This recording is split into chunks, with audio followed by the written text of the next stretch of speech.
ચાલો ફ્રેન્ડ્સ, તો આજે આપણે બનાવીશું એકદમ સુપર મજાનું મસ્ત ટેસ્ટી નાસ્તો. તો એના માટે હું 1 થી 1.5 કપ ચણાની દાળ લઈ લીધી છે, અડધો કપ મગની દાળ અને અડધો કપ ચોખા અને 1 ચમચી સૂકી મેથી, જે રાત્રે બધું જ પલાળી રાખ્યું હતું. હવે સવારમાં હું પાણી કાઢી લીધું છે અને એમાં 2 કપ જેટલી ખાટી છાશ એડ કરી છે અને આ બધું જ મિક્સરમાં ગ્રાઇન્ડ કરી લઈશું સારી રીતે. અને 400 ગ્રામ જેટલી મોટી તાજી દૂધી છીણી લીધી છે. બરાબર બધી જ દૂધી છીણી લેવાની અને જે મિક્સરમાં ગ્રાઇન્ડ કર્યું છે આપણે ચણાની દાળ મગની દાળ, એ ખીરું આપણે એક બાઉલમાં કાઢી લઈશું. એમાં સ્વાદ પ્રમાણે અડધી ચમચી જેટલી ખાંડ, સ્વાદ પ્રમાણે મીઠું એડ કરી લઈશું અને જે 400 ગ્રામ જેટલી દૂધી હતી એ બધી દૂધી હું એડ કરી લીધી છે. દૂધી જેટલી વધારે હશે ને એટલો વધારે પોચો હાંડવો બનશે આપણો, એટલે હું દૂધી વધારે એડ કરી છે.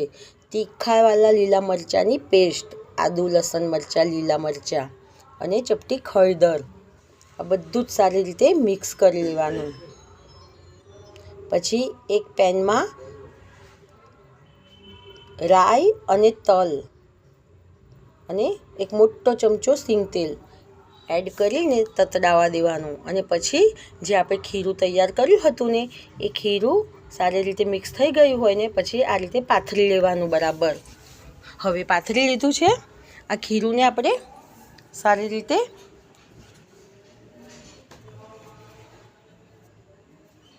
પછી ઢાંકી દેવાનું. 5-1 મિનિટ થાય આપણે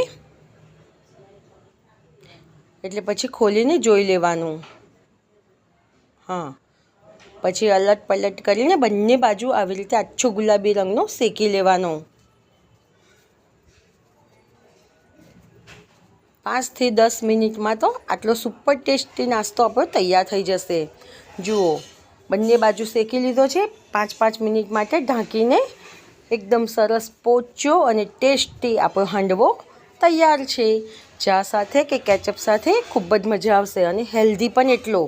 દૂધી છે, દૂધી જો આ રીતે ઉપયોગ કરીને તો ખૂબ જ હેલ્ધી થશે. અને તલ, એના લીધે હેલ્ધી ટેસ્ટી નાસ્તો આપણો તૈયાર છે.